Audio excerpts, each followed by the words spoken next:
Om Swastiastu. Perkenalkan, saya Ide Bagus Purwo Sidemen sebagai salah satu dosen yang mengajar di Universitas Hindu Indonesia Denpasar. Langsung bisa jelasin aja apa itu dari Candi Bentar. Ehm, iya, terkait dengan Candi Bentar, ada pertanyaan apa itu Candi Bentar? Kalau kita lihat dari asal katanya candi dan bentar, candi menggambarkan sebuah bentuk bangunan, ya. Ini adalah peninggalan pada zaman jayanya agama Hindu, agama Buddha yang ada di Nusantara. Bangunan candi itu biasanya diperuntukkan sebagai tempat stananya para dewa. Dan kemudian candi ini dibentuk dalam konstruksi bangunan yang menjulang tinggi ke atas, ya. Itu simbol daripada gunung, karena diyakini para dewa baik di agama Hindu, dewa itu berstana di gunung. Jadi candi adalah merupakan bangunan tempat berstananya para dewa yang diyakini tinggal di gunung sehingga bentuknya menjulang tinggi ke atas. Kemudian bentar, kata bentar itu dalam bahasa Bali, boleh juga dalam bahasa Jawa atau Jawa kuno, itu artinya terbelah. Oleh karena itu, dari Candi Bentar itu sendiri memiliki arti sebuah bangunan, bangunan candi yang dalam kondisinya terbelah menjadi dua, atau kemudian Candi Bentar itu sering dikenal dengan pintu gerbang. Jadi kira-kira demikian yang dimaksudkan dengan Candi Bentar, candi dalam konstruksi yang terbelah menjadi dua dan sering disebut sebagai pintu gerbang. Fungsi-fungsi dari Candi Bentar. Candi Bentar itu sendiri memiliki fungsi. Kalau kita lihat bagaimana kerajaan-kerajaan pada saat di zaman Jawa, baik itu di Mataram, kemudian di Jogja masih ada beberapa di beberapa keraton, kemudian di Jawa Timur, dan yang paling banyak di Bali masih bisa kita lihat. Fungsi Candi Bentar sebenarnya dipakai sebagai bangunan terluar untuk kemudian menandai bagaimana seseorang masuk dari luar, kemudian berada melewati pintu gerbang, berada di dalam lingkungan, apakah itu pura, apakah itu puri atau kerajaan. Dan demikianlah kemudian Candi Bentar itu sebagai penanda pintu gerbangnya masuk dari area luar ke area dalam.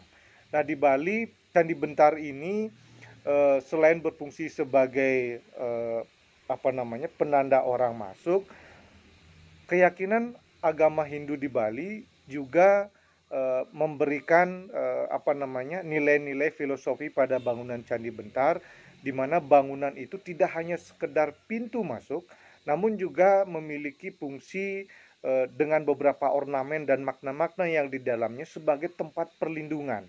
Jadi khususnya pura, kemudian juga puri atau kerajaan, Candi Bentar itulah sebagai pembatas yang sekaligus berfungsi sebagai tempat perlindungan.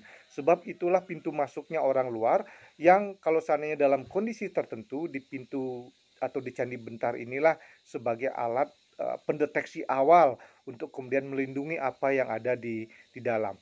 Nah, Kan ada karang aja, tidak bisa jelasin tentang. Candi Bentar, ya, dari awalnya adalah bentuk candi yang utuh atau juga disebut dengan padurakse. Kalau di dalam apa namanya, tradisional Bali, arsitektur tradisional Bali, padurakse itu biasanya ada pintu dan itu menjadi tempat pintu masuk atau glungkori, disebut juga dengan glungkori. Bangunan candi ini yang kemudian kalau kita khusus atau spesifik bicara tentang Candi Bentar, dari segi struktur tidak beda dengan bentuk candi yang utuh atau paduraksa atau glungkori itu, ataupun candi-candi yang lain. Yang pertama ada struktur pondasi atau bagian bawah atau dasar, kemudian ada bagian badannya, dan kemudian ada bagian kepala atau bagian atas. Di sini juga para undagi atau arsitektur tradisional Bali atau para penekun terkait dengan bangunan-bangunan candi itu memahami bahwa dalam sebuah bangunan candi, karena awalnya adalah fungsinya sebagai tempat stananya para dewa, di situ pula mengandung beberapa nilai-nilai yang dibuat dalam stilisasi, apakah itu bentuk tumbuhan, binatang, dan sebagainya yang melekat di bangunan candi itu.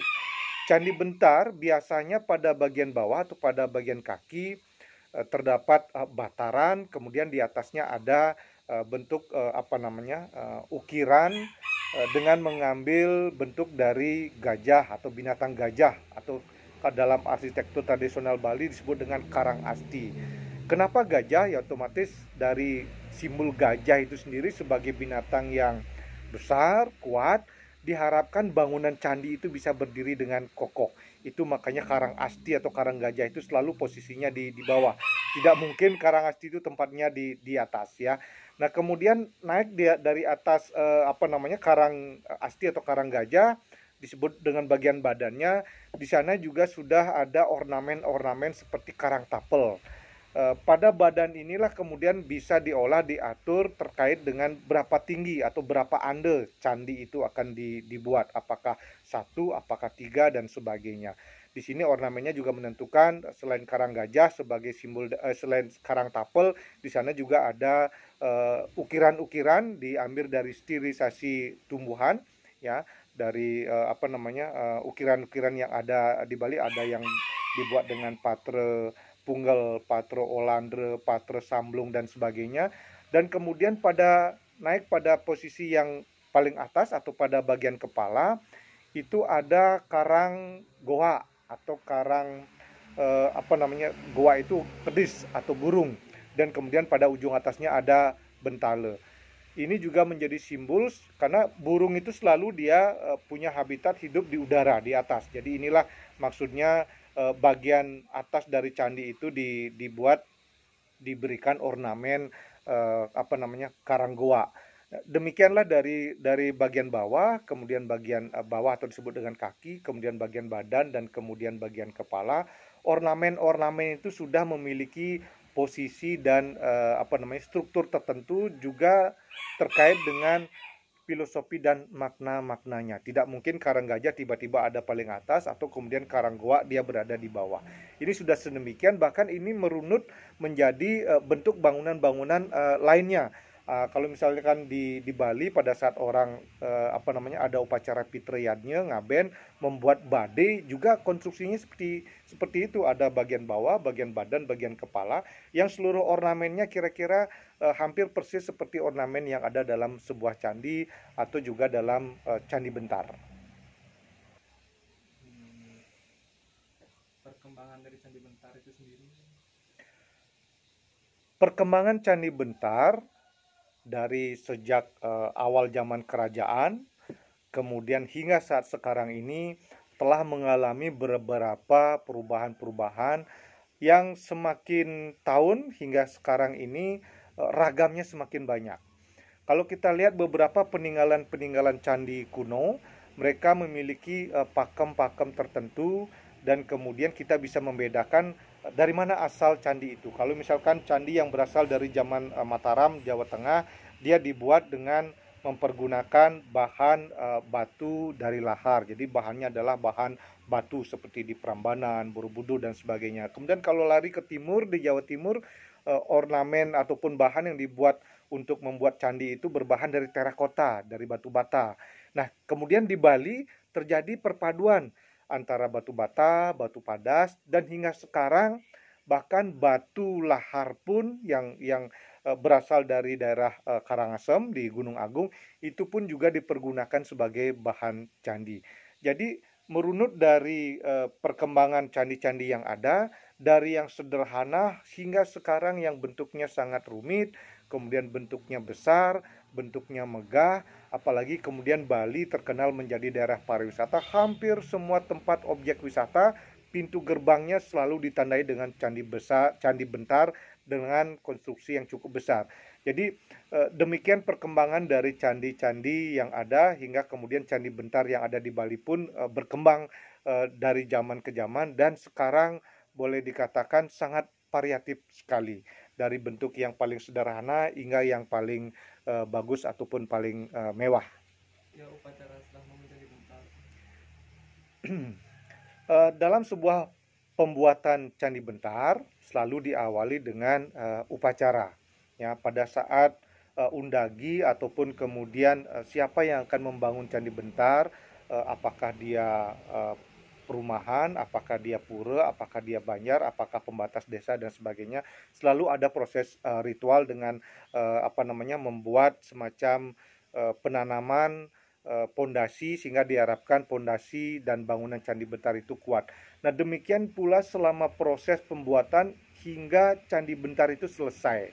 Nah, disinilah uniknya di Bali, setiap bangunan yang dibuat selalu kemudian pada saat akan mulai dipergunakan dilakukan semacam ritual pemberkatan atau upacara.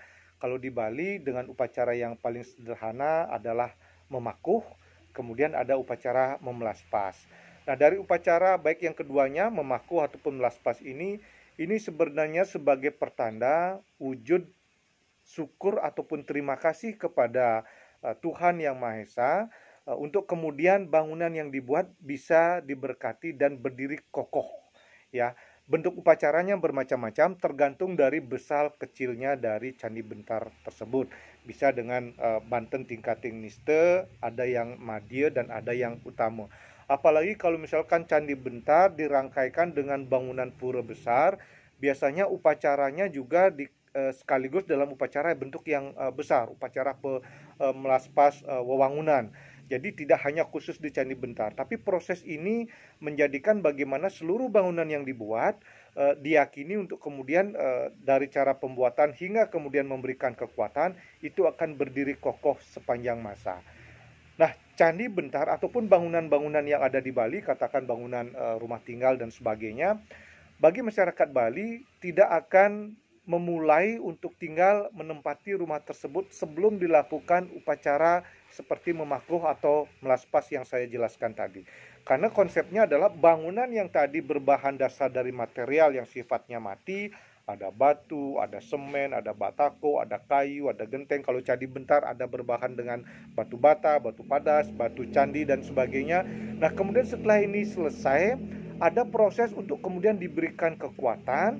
Jadi diberikan jiwa untuk memberikan kekuatan agar candi itu hidup. Yaitu biasanya ditandai dengan di bangunan candi itu diberikan tanda dengan pamor dengan warna putih, kemudian arang warna hitam, kemudian darah ayam warna merah. Ini adalah simbolis dari warna Brahma Wisnu Siwa atau Trimurti yang diharapkan memberikan kekuatan kepada candi itu. Makanya banyak sekali candi, terutama candi Bentar, memiliki taksu yang luar biasa. Inilah keistimewaan dari bangunan-bangunan candi yang dibuat di Bali, khususnya Candi Bentar. Sebelum diresmikan, pasti ada proses ritual untuk kemudian secara resmi dengan melakukan upacara nanti bisa memberikan keselamatan kepada siapapun yang melintasi, atau justru Candi Bentar itu berfungsi sebagai benteng untuk melindungi keluarga ataupun isi pura yang ada di dalamnya. Inilah yang dimaksudkan dengan melakukan upacara melaspas. Biasanya kalau seandainya melihat sebuah candi bangunan yang sudah selesai kemudian diikuti dengan upacara ritual seperti memako dan melaspas, itu bisa dilihat dengan ada tanda Banten Orti namanya. Jadi orti itu bisa dilihat di puncuk bangunan atau di puncak bangunan, dan itu diikatkan dengan benda tertentu. Itu menandakan bahwa bangunan candi itu sudah selesai diupacarai, apakah dengan upacara memakuh atau melaspas. Itulah dimaksudkan kenapa bangunan Candi Bentar itu di Bali itu diikuti dengan upacara ritual setelah Candi Bentar tersebut selesai dibuat. Baik, demikian tadi sedikit penjelasan dari saya terkait dengan bangunan Candi Bentar, apa makna, kemudian filosofi serta proses pembuatan hingga Candi Bentar itu. Kalau seandainya Bapak Ibu lihat di Provinsi Bali, selalu ada Candi Bentar sebagai tempat pintu gerbang masuknya dari area tertentu, apakah pembatas kabupaten, ke pembatas desa, juga masuk ke pintu rumah seseorang, atau juga Candi Bentar sebagai pintu masuk ke pura atau puri. Demikian penjelasan sedikit terkait dengan Candi Bentar. Terima kasih. Saya tutup dengan Pramusanti. Om Santi Santi Santi Om.